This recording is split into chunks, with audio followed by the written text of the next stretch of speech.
पुढची बातमी कोल्हापुरात कोरोची येथे मुख्यमंत्री एकनाथ शिंदे महिला दिनानिमित्ताने महिला सशक्तीकरण अभियानाची सुरुवात करणार आहेत। तर आगामी लोकसभेसाठी शिंदेंच्या शिवसेनेच्या सर्व विद्यमान खासदारांना केंद्रीय गृहमंत्री अमित शहा यांनी उमेदवारीचा शब्द दिला असल्याचं खासदार धैर्यशील माने यांनी म्हटलंय। त्यासोबत मुख्यमंत्री एकनाथ शिंदे यांनी यावरती निर्णय घेण्यास सांगितल्याचं देखील त्यांनी म्हटलं।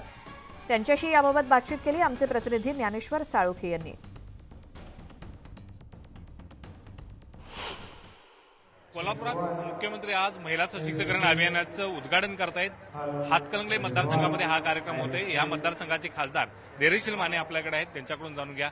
खरं तर महिला सशक्तीकरण अभियानाच्या निमित्तानं उद्घाटन त्याचं आणि महिला मेळावा मुख्यमंत्री घेत आहेत। एक प्रकारे शिंदे गटाचं हे शक्ती प्रदर्शन म्हणायचं का? अजिबात नाही। हा कार्यक्रम शासकीय कार्यक्रम आहे आणि शासनाच्या वतीनं सर्व महिलांना या ठिकाणी महिला सशक्तीकरणासाठी बोलवलं जातं। हा कुठल्या पक्षाचा गटाचा कसलाच कार्यक्रम नाही। आगामी लोकसभेसाठी तुमचीच उमेदवारी फिक्स म्हणायची का? मग नाही, ते मुख्यमंत्री साहेब स्वतः सांगतील। पण आम्हाला खात्री आहे, आम्ही जे सर्वजण विश्वासानं मुख्यमंत्र्यांच्या बरोबर गेलो आहोत त्या सर्वांना न्याय देण्याचं काम आणि मतदारसंघामध्ये विकास निधी देण्याचं काम मुख्यमंत्री महोदयांनी केलं आणि लोकप्रतिनिधी म्हणून आम्ही जे काम केलं त्याची कामातनं आम्ही या ठिकाणी लोकांच्यापर्यंत गेलोय। निश्चितपणे आम्हाला खात्री आहे की मुख्यमंत्री महोदय आमच्या सीट्स ज्या असतील 13 सीट्स याच्या बाबतीत योग्य तो निर्णय या ठिकाणी घेतील। पण भाजप इलेक्टिव्ह मेरिट असणारच उमेदवाराला उतरण्याच्या तयारीत आहे, त्यामुळे तुम्हाला काय वाटते? कारण अमित शहा यांना सुद्धा तुम्ही ज्यावेळी शिंदे साहेबांच्या सोबत गेला त्यावेळी भेटला होता, त्यावेळी त्यांनी काय शब्द दिला होता? आम्ही ज्यावेळी या ठिकाणी पहिल्या टप्प्यात सर्व खासदार जाऊन भेटलो त्यावेळी सीट शेअरिंगच्या बाबतीत त्यांनी क्लॅरिटी आणली होती की शिंदे साहेबांच्या सीट्स या शिंदे साहेबांच्या बरोबर राहतील आणि त्याचा निर्णय शिंदे साहेब घेतील।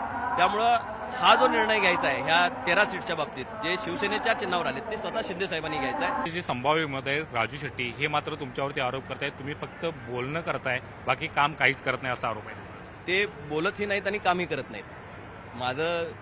माझं एवढंच मत आहे की त्यांनी आतापर्यंत काय या मतदारसंघामध्ये काम केलं याचं मूल्यमापन मागच्या मतदारसंघातल्या जनतेनं या ठिकाणी सर्वांनी केलेलं आहे। त्यामुळं त्यांची जी भूमिका असते ती वेळेप्रमाणे आणि सोयीप्रमाणे बदलत असते। संभाव्य उमेदवार तुम्हीच असाल आणि पक्ष कोणता असेल, काय दावा असेल? मी शिवसेनेच्या वतीनं या ठिकाणी महायुतीचा उमेदवार म्हणून मागही निवडून आलोय आणि याही वेळी मी उमेदवारी मागितली।